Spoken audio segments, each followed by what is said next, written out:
The public address system at Cairo airport made a noise like a doorbell, and then the arrival of the Alitalia flight from Milan was announced in Arabic, Italian, French, and English. Tawfiq al-Masiri left his table in the buffet and made his way out to the observation deck.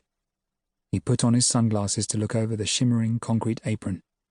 The caravel was already down and taxiing. Tawfiq was there because of a cable. It had come that morning from his uncle in Rome, and it had been in code. Any business could use a code for international telegrams, provided it first lodged the key to the code with the post office. Such codes were used more and more to save money, by reducing common phrases to single words than to keep secrets. Tawfiq's uncle's cable, transcribed according to the registered codebook, gave details of his late aunt's will. However, Tawfiq had another key, and the message he read was, "Observe and follow Professor Friedrich Schultz, arriving Cairo from Milan, Wednesday, 28th of February, 1968, for several days. Age 51, height 180 centimeters, weight 150 pounds, hair white, eyes blue, nationality Austrian, companion's wife only." The passengers began to file out of the aircraft, and Tawfiq spotted his man almost immediately. There was only one tall, lean, white-haired man on the flight. He was wearing a light blue suit, a white shirt and tie, and carrying a plastic shopping bag from a duty-free store and a camera. His wife was much shorter and wore a fashionable mini-dress and a blonde wig. As they crossed the airfield, they looked about them and sniffed the warm, dry desert air, the way most people did the first time they landed in North Africa. The passengers disappeared into the arrivals hall. Tawfiq waited on the observation deck until the baggage came off the plane. Then he went inside and mingled with the small crowd of people waiting beyond the customs barrier. He did a lot of waiting. That was something they did not teach you, how to wait. You learned to handle guns, memorize maps, break open safes, and kill people with your bare hands, all in the first 6 months of the training course. But there were no lectures in patience, no exercises for sore feet, no seminars on tedium. And it was beginning to seem like, there is something wrong here. Beginning to seem, look out, look out. Beginning to, there was another agent in the crowd.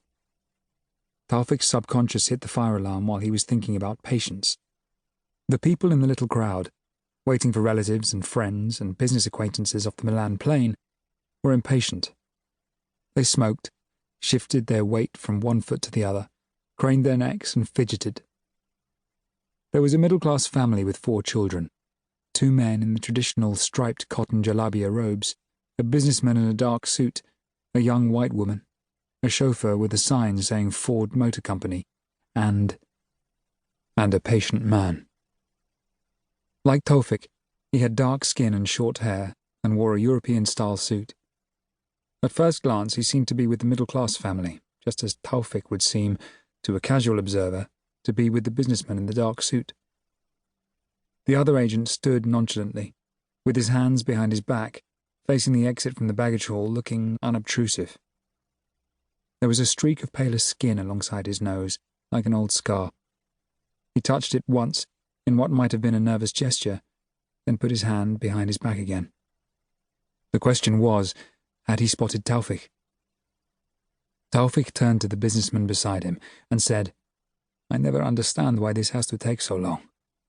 He smiled and spoke quietly, so that the businessman leaned closer to him and smiled back, and the pair of them looked like acquaintances having a casual conversation. The businessman said, "The formalities take longer than the flight."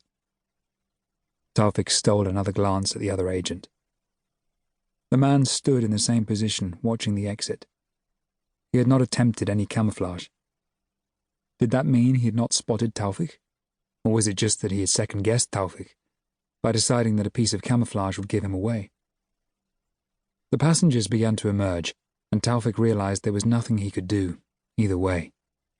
He hoped the people the agent was meeting would come out before Professor Schultz. It was not to be. Schultz and his wife were among the first little knot of passengers to come through.